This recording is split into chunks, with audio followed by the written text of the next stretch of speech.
This is our story of the morning sailing vessel Chrysalis caught fire in the La Cruz Marina on Friday, May 3rd, 2024. We're jumping ahead in our timeline in hopes that getting this story out might help Paul, the owner of this vessel, who lost everything but the clothes he was wearing when he abandoned ship.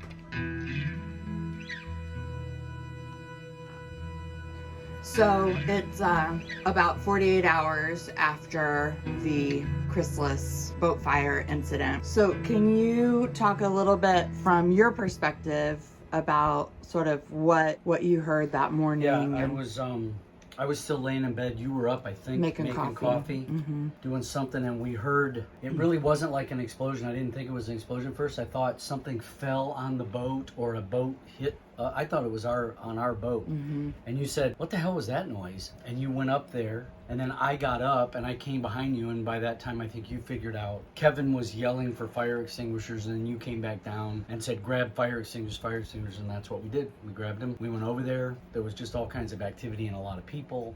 At 0700, Paul, the full-time liveaboard and owner of Chrysalis, was backing out of his slip in the marina, bound for Punta Mita. We don't know the exact origin of the fire or the ins and outs of Paul's setup. He reports that he thinks it was his batteries and that his boat has undergone an EV conversion. I'm sure Paul has lots of lessons learned, but that's his story to tell, not ours. The initial pop that started the electrical fire happened right as he pulled out of the slip, and he lost propulsion immediately and started drifting toward the catamaran Eva Oa. Did you go up on the boat, or were you on the finger? Eva Oa. Kevin was up on the bow and jumped on to Chrysalis. And he went to the back with a fire extinguisher, but he came back very quickly and said, no way. And then we tried to coax. No way, because why? He couldn't get anywhere near the flame. There's so much smoke. Yeah, and it turns out that Paul had stuck his head down there and caught his hair on fire just from the heat. Paul the skipper. Yeah, so I think from then on, it was trying to get Paul off of the boat. Everybody was trying to fend it off because it was drifting into Eva Oa.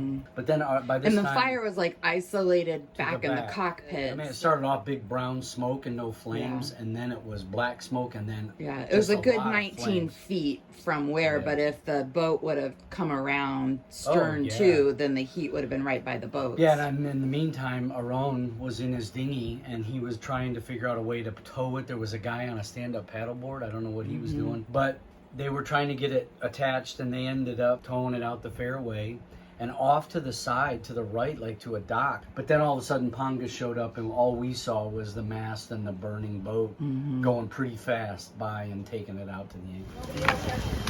We're getting our fire extinguishers.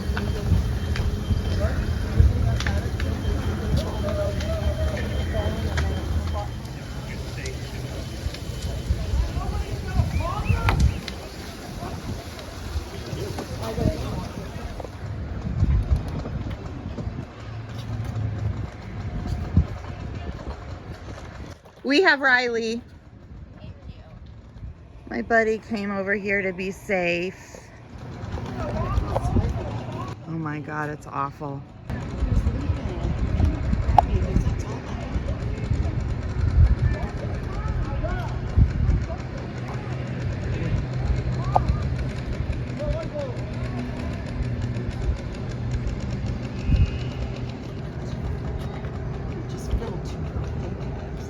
I heard one go.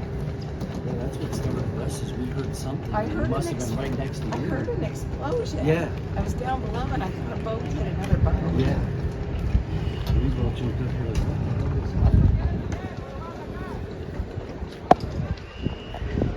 God. I already got a fire extinguisher on there so fast.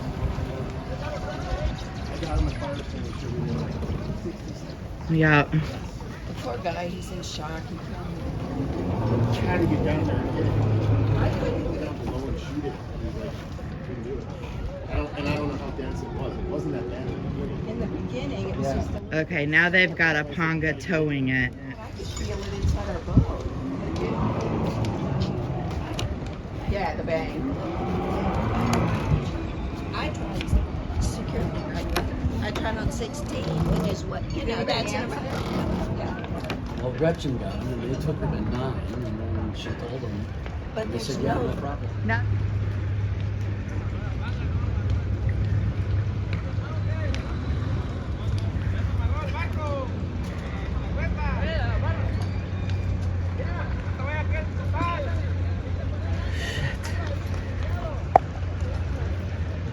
oh my God.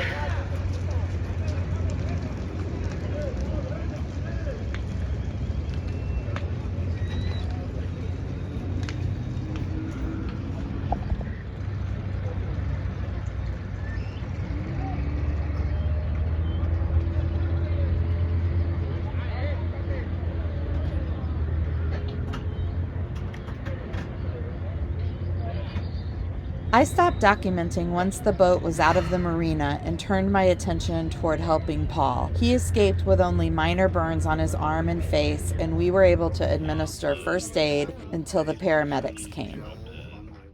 The Pongus towed Chrysalis out past the anchorage and started fighting the fire. As you can see here on SV Bella Luna's Instagram page, the bomberos arrived and continued the fight. Aron, the first dock worker to arrive in his dinghy, and who also happens to be our boat watcher this summer, and the pongueros are the heroes of this story as they got the burning boat away from the other boats and away from the marina. They extinguished the fire, but unfortunately it reignited, and Paul's home now lives at the bottom of Banderas Bay.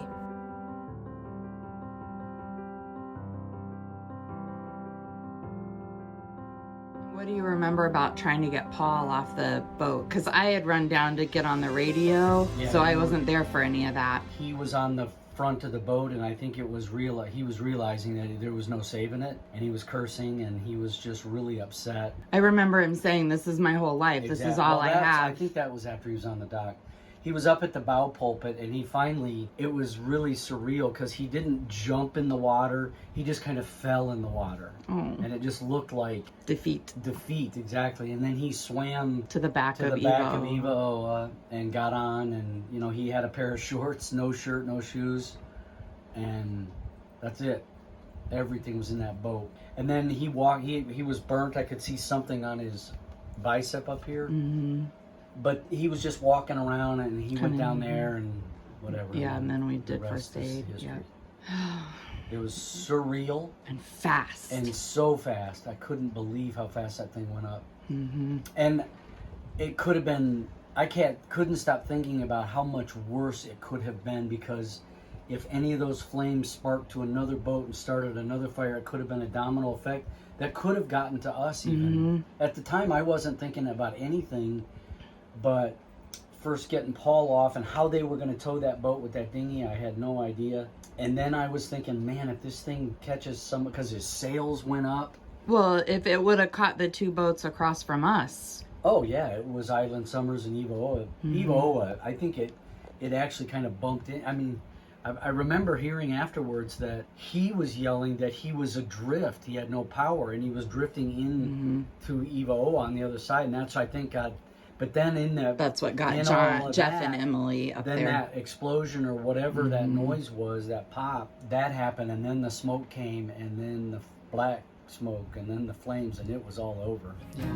It's been an honor to be a small part of Paul's story. Until Friday morning, Tim and I had never met him, but we, like the entire cruising community, were happy to jump in and help. We've set up a GoFundMe for Paul, and the link is below in the description. If you're able, please help this sailor in need. And to those generous souls who've already given, please know that having your support means everything to Paul right now.